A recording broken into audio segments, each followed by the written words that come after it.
Bienvenue sur Mise au point. Actualité, géopolitique, société, analysée sans détour. Abonnez-vous pour ne rien manquer et donnez-nous votre avis. En 2002, les États-Unis ont dépensé 250 millions de dollars pour simuler une invasion de l'Iran. Ils ont perdu. Alors, ils ont triché. Ils ont relancé l'exercice et cette fois imposé les règles pour gagner. 24 ans plus tard, Trump envoie 5000 marines au même endroit. 3 experts, Idriss Aberkane, Sylvain Ferreira. Code, Regno Tactical. Une seule question, est-ce qu'on envoie ces hommes dans un piège, en sachant pertinemment qu'ils ne peuvent pas gagner ? Bonjour tout le monde, Millennium Challenge 2002, ça a l'air d'être un vieux festival de techno en Poitou-Charentes. Eh ben non, en fait c'était un exercice militaire qui avait bien sûr été fait par les Américains sur la contingence d'une invasion de l'Iran. Code Reno vient de sortir une excellente vidéo là-dessus, c'est beaucoup plus mitigé que ce qu'on pense, cependant il y a vraiment des leçons à en tirer. Alors Code Reno il revient sur la chaîne puisqu'il nous avait déjà fait l'expérience, le retour d'expérience avec l'excellent Sylvain Ferreira de Hedgehog où l'Ukraine, ou en tout cas des troupes ukrainiennes et estoniennes avaient mis une branlée à l'OTAN dans un exercice, tout simplement parce que les leçons des drones n'avaient pas été tirées, comme beaucoup trop souvent d'ailleurs, hein, les leçons des mitrailleuses, etc. Enfin, vous allez sur la chaîne de Code Reno, vous verrez que c'est assez invariant malheureusement dans l'histoire de la guerre, et en particulier, il faut bien le dire, dans l'histoire de France.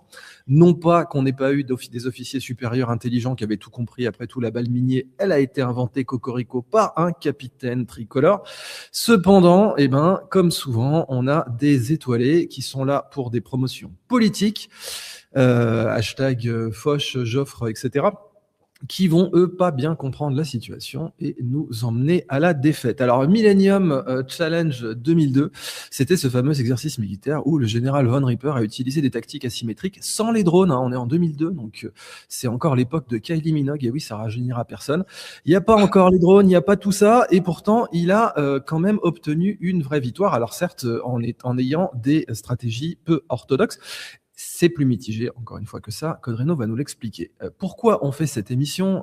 Parce que, en fait, c'est bien sûr 2002, mais on est en 2026 et Trump veut envoyer 5000 marines sur l'île de Kharg. Alors, on est avec Sylvain Ferreira aussi, qui va nous expliquer le caractère judicieux ou pas d'une telle entreprise, sachant qu'au maximum, les Américains peuvent nous trouver 500 000 personnes sur le pied de guerre d'ici 3 mois. 3 mois, hein. Bon, les midterms, c'est dans un peu plus de 3 mois, mais tout de même, on a aussi des élections en Israël, ce qui ravive la question de savoir si Netanyahou va faire campagne ou pas. Mais bref, et ben voilà toutes les questions qu'on va se poser ce soir, juste après notre direct que vous avez d'ailleurs vraiment aimé sur l'aspect mathématique de la guerre en Iran. Voilà, back to back, Code Reno. Bonjour Sylvain Ferreira, bonjour.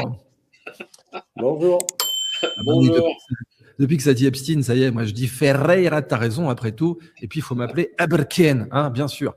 Ou alors aux États-Unis, Aberkane. Yeah, dude. Code Reno. Pour revenir un peu sur ce que tu disais à l'instant, là, pour la balle Minier qui a bien été française, en effet, c'était Claude-Étienne Minier qui avait créé cette balle d'une manière pratiquement accidentelle, on va dire. Les Français n'y croyaient pas du tout. Les Américains, ils étaient en pleine guerre au Mexique. Ils ont récupéré la balle Minier, c'était tellement incroyable qu'ils l'ont débauché. Ils l'ont récupéré chez eux et ils en ont fait le président de la Remington's Company. Les Français n'en voulaient pas. Et c'est après qu'ils se sont rendus compte que la balle Minier était incroyable, quoi. Je veux dire, tu faisais plus que doubler la portée, tu nettoyais ton arme, c'était vraiment une révolution. Je veux dire, la balle, la fantassin avait plus de portée que de l'artillerie. Je n'imagine pas à quel point tu renversais la tactique avec ça. C'est l'une des choses qui ont le plus renversé la tactique. Donc c'était absolument incroyable. Et oui, les Américains, ils ont vu le potentiel, ils l'ont récupéré. Bah ouais, peut-être qu'il n'avait pas fait Polytechnique, je sais pas, hein, j'irai vérifier si pour ma vidéo donc sur Millennium Challenge 02, elle n'est pas encore en ligne, elle est réservée aux contributeurs pour l'instant, elle sera en ligne dans 4 jours. Oui, on rappelle que tu as un Patreon, parce que tu avais été censuré sur YouTube, donc vous pouvez vous abonner au Patreon de Code Reno, il fait toujours de très très bonnes vidéos, et vous serez régalés. Les donateurs du Patreon ont déjà accès à la vidéo, elle sort, t'as dit elle sort demain, c'est ça ? Dans 4 jours, elle sort le 20. J'ai un placement de produit au light, donc je suis obligé d'attendre le 20 pour la sortir. Impeccable. En tout cas, vous pourrez la voir. Elle est très bien résumée, très claire. Ça vous fera un bon vadémécum pour la question de ça. Alors, je te laisse pas déflorer toute la vidéo, bien sûr, hein. Les gens vont la découvrir dans 4 jours. Mais fondamentalement, il y avait des détails sur cette guerre asymétrique, et le fait que c'était sans drone, c'est vraiment intéressant parce que, bon, je pense que pour moi, ce qui m'intéresse le plus en tant que structuraliste, c'est la façon dont l'appareil digère ça, comme d'hab, tu vois. Tu vois que l'administration, et toi, t'en parles très bien dans l'histoire du M14, donc le fusil d'assaut, enfin, c'était un battle rifle techniquement en gros calibre, enfin, un calibre de fusil, justement, qui a été donc sorti dans les années 50, si je me trompe pas, pour la guerre de Corée. Oui, c'est ça, c'est ça, c'est ça. Et qui n'était pas du tout adapté parce que, voilà, donc déjà, explique-nous, Codreno, comment on a une première leçon dans le fait que la structure, elle apprend pas, quoi. Alors là, en fait, attends, tu veux que je parle de quoi? Du M14 ou du Vite challenge? fait le M14, puis après, bien sûr, Ah, l'exercice Millennium Challenge. Le M14, c'est simple, ils ont récupéré le concept des fusils qui se sont toujours faits, donc Première, Deuxième Guerre mondiale, c'est-à-dire des gros fusils en bois, en acier, avec des calibres très gros, donc genre par exemple le M1 Garand. Et on est reparti avec le même délire. Voilà. Sauf que les Russes, pendant ce temps-là, donc en 1955, je ne sais plus exactement, donc ils ont créé le AK-47 en 1947, comme son nom l'indique, et des fuites ont révélé donc le AK-47 pas mal d'années après. Et de plus en plus sur le terrain, les mecs voyaient, ouais, le AK-47, ça marche bien, il faut rester sur ce concept-là. Donc tu as une firme qui s'appelait Armalit, qui a proposé donc son fusil AR-15, et ça a été refusé. Et les mecs sur le terrain disaient, bah non, il faut ce fusil-là, il nous faut ce fusil-là, il est génial ce fusil. Et à chaque fois, c'était refusé au profit du M14. Et au bout d'un moment, ils se sont rendus compte que, bah attends, le fusil, il fait des merveilles sur le terrain, tout le monde le veut, absolument tout le monde le veut, sauf les généraux de l'armée américaine. Et quand ils ont vérifié, ben, en fait, tous les mecs se faisaient graisser la patte pour laisser passer le M14. En fait, machin était pote avec lui, qui lui avait des actions dans l'entreprise M14, etc. Armalit a coulé parce que du coup, personne n'a voulu acheter leurs armes. Et Colt, eux, ils ont récupéré, donc ils ont acheté les droits de l'AR-15 qu'ils ont appelé le M4. Et plutôt que de le vendre à l'armée américaine, ils l'ont vendu dans tous les pays du monde, ce qui fait que tout le monde a vu que ce fusil était exceptionnel. Et ensuite, quand ça a été révélé qu'il y a eu des pots de vin et des magouilles, là, ils ont acheté le M4. Et le pire, c'est que ça a fait un épisode de Colombo, ce truc. Enfin, il était pas directement, il parlait pas directement du M14, que ça aurait fait trop la honte, mais t'as un épisode de Colombo où t'as un général qui bute son aide de camp parce qu'il veut révéler leur schéma de corruption sur les ventes d'armes, etc. Donc ça avait vraiment fait toute une histoire. Alors, ce qu'on voit avec l'histoire du M14 et qui est très pertinent pour l'histoire, pour l'exercice Millennium Challenge 2002, c'est que, encore une fois, les structures, soit parce qu'elles sont corrompues, soit parce qu'elles sont connes, des fois un mélange des deux, refusent. Mais il y en aurait tellement, en fait, je pourrais faire un épisode par semaine sur ça. Comme les Américains, je ne sais plus en quelle année, ils avaient des espions absolument partout. Ils en avaient en Irak, en Iran, en Russie, en Corée, etc. Ils en avaient partout. Et les mecs communiquaient avec des faux sites Internet. Donc, un expert en sécurité a dit, dans l'armée américaine, ils ont dit, faut pas faire ça. Je veux dire, la structure de votre site, la façon dont il est fait, c'est ultra mal fait et vous allez faire buter tous les mecs sur le terrain. C'est une catastrophe. D'un point de vue sécurité, c'est une catastrophe. Devine ce qui s'est passé. Quand ça a été révélé, c'était Obama qui avait révélé ça. Ce mec, il a révélé ça pour montrer qu'il avait des capacités. Mais en fait, en faisant ça, il a fait buter tous les mecs sur le terrain parce que justement, ils se sont rendus compte que les sites qui permettaient de discuter entre eux, entre les espions et le gouvernement américain, étaient tellement mal foutus qu'ils étaient très faciles à repérer. Et du coup, tous les mecs, on parle de centaines d'Américains, d'espions américains qui avaient été débauchés à droite à gauche, qui se sont fait buter parce qu'ils n'ont pas voulu écouter l'agent de sécurité qui, lui, a été viré. Il a été mis au placard justement parce qu'il avait révélé ça. Il avait fait un rapport qui, des dizaines d'années après, a été déclassifié. Non, je dis une connerie, il n'a même pas été déclassifié. C'était, je ne sais plus quel journal, le BBC, je crois, qui en avait fait un article et qui avait révélé toute cette affaire.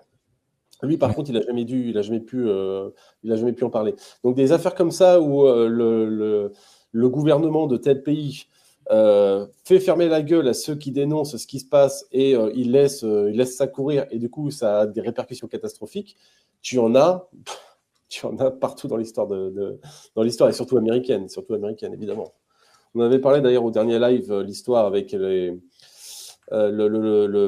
les Iraniens qui fabriquaient qui enrichissaient de plutonium et les Américains et Israéliens qui avaient balancé un virus dedans pour les empêcher de faire ça. Oui, Stuxnet, oui, c'était pour l'uranium, effectivement. Et ils avaient, voilà, et le problème, c'est que, en effet, pour des raisons politiques, Netanyahou s'en était vanté, alors que la NSA voulait pas trop qu'on en parle. Et du coup, ils ont fini par rétro-engineer le Des verre. affaires comme ça, voilà, il y en a absolument tout le temps, c'est catastrophique. Et là, du coup, on est sur la nouvelle affaire, mais voilà, comme je l'ai dit dans ma vidéo qui arrive bientôt, c'est plus controversé que ça.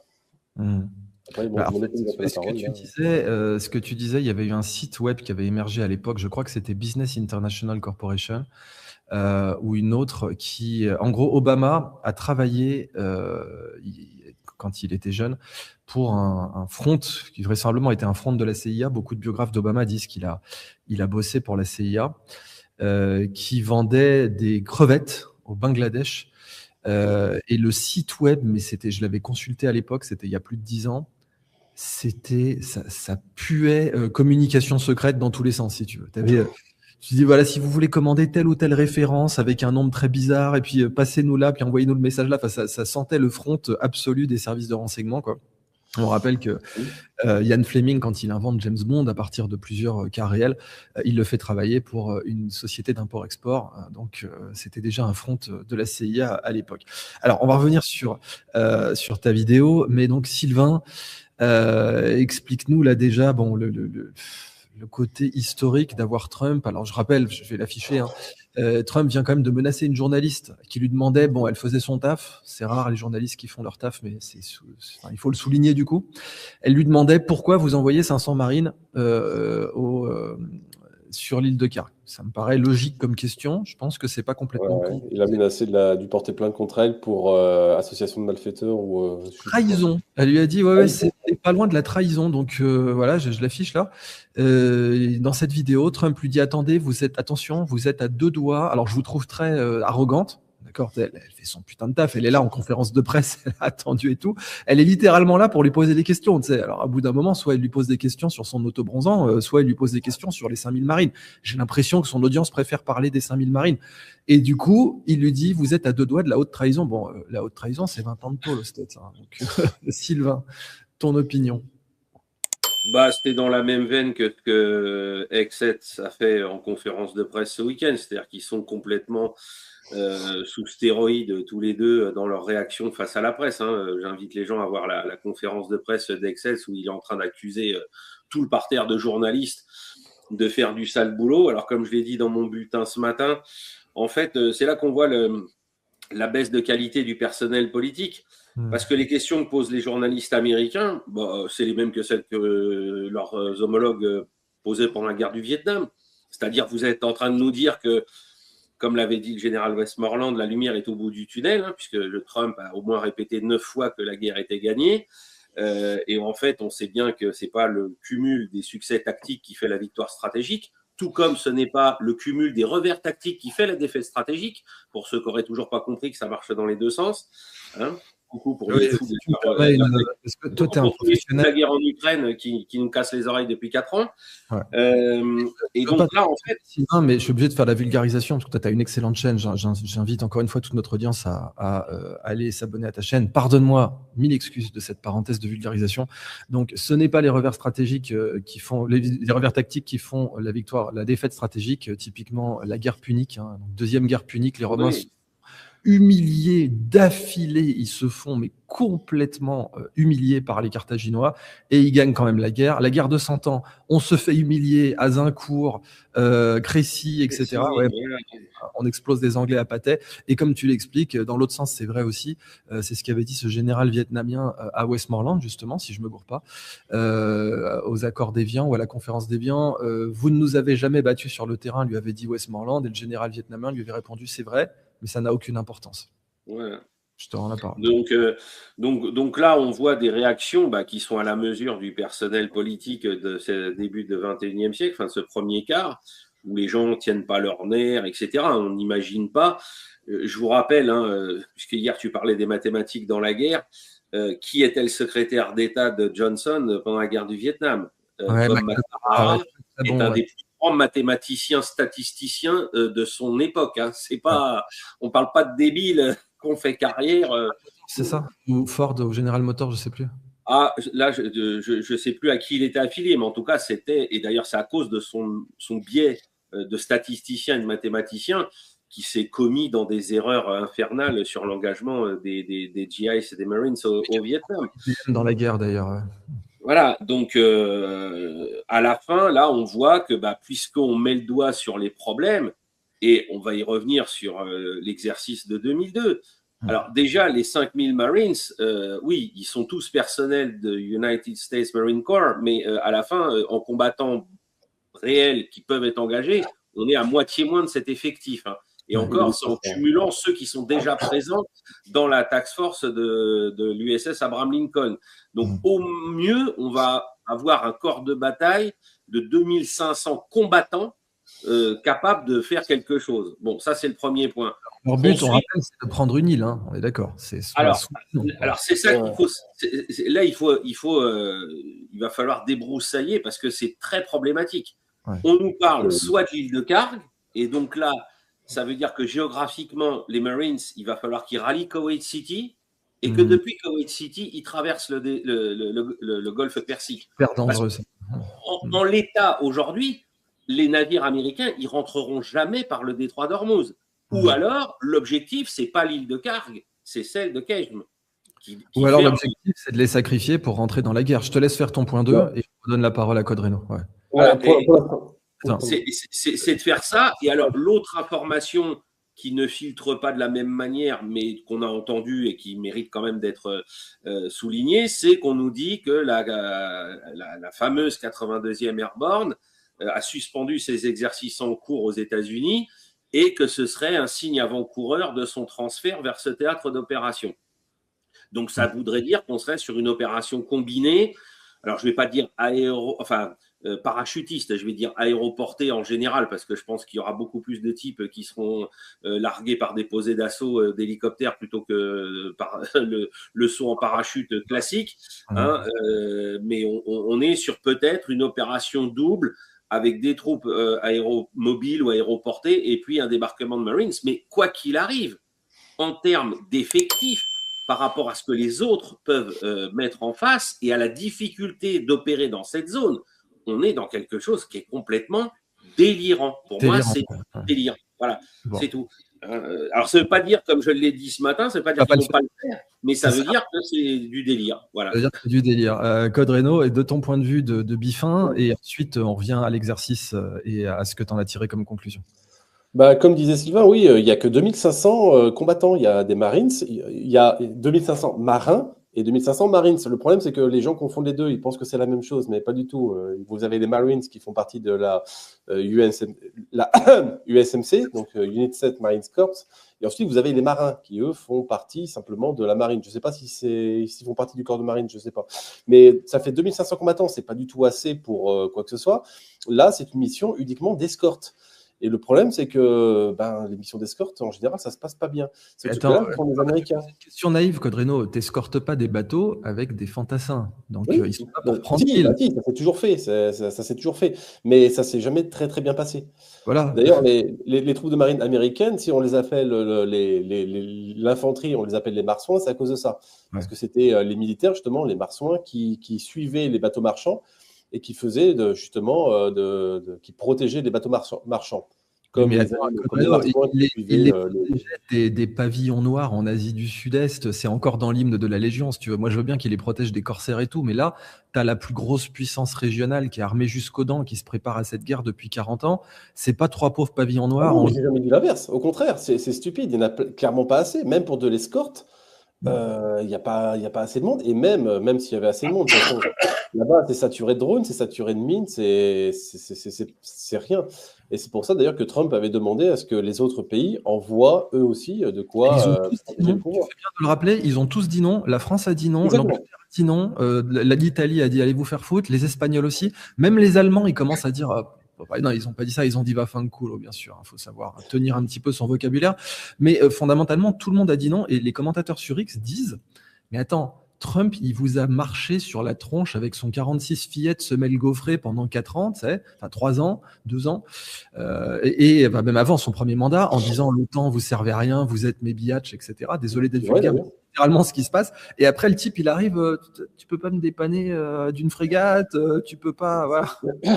C'est ça. Ce qui est génial, c'est qu'en plus, il dit oui, mais c'est dans votre intérêt que ce truc soit protégé, vu que moi, c'est bon, j'ai du pétrole, j'ai ce qu'il faut.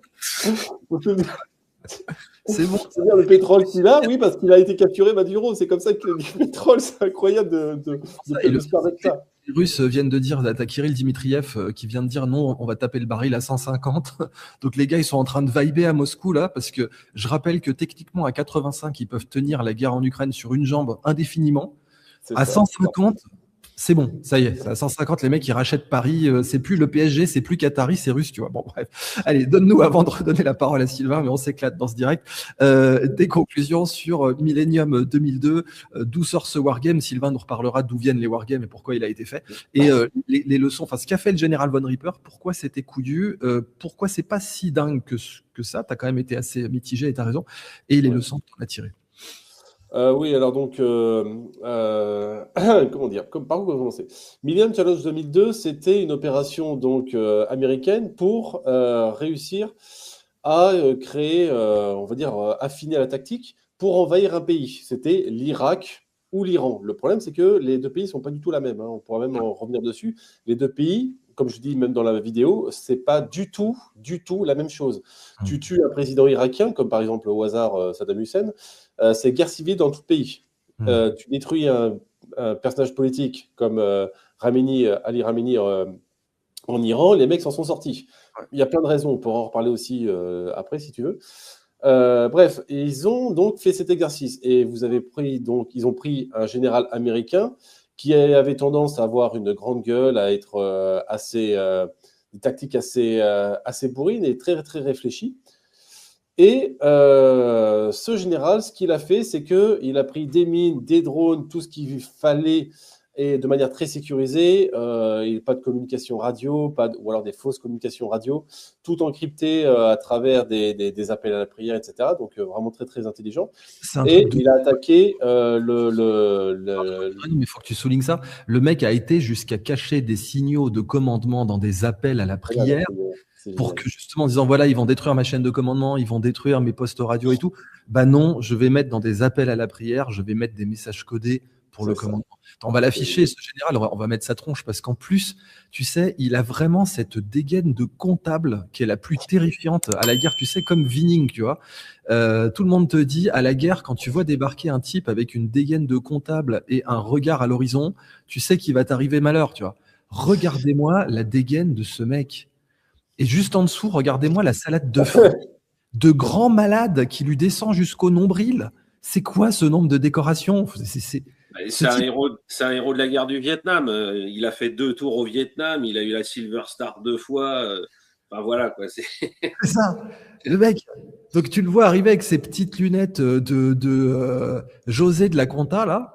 Et le type, tu sais, qui va te démonter, en fait. C'est ça le problème. Si je te laisse continuer, Renaud, mais pour moi, voilà, c'est légendaire. On est dans un film, là, si tu veux. Alors, en gros, ce qu'il a fait, c'est qu'il a pris des petits bateaux suicides, il a utilisé beaucoup de mines, il a utilisé des missiles très bien dissimulés. Et il a fait, dès que les Américains étaient apportés, il a tout balancé dans la gueule. Il a fait il a tout balancé dans la gueule, voilà. Des bateaux et des avions, des avions aussi en RASMOT sans radio, pour pas que les radios se fassent détecter.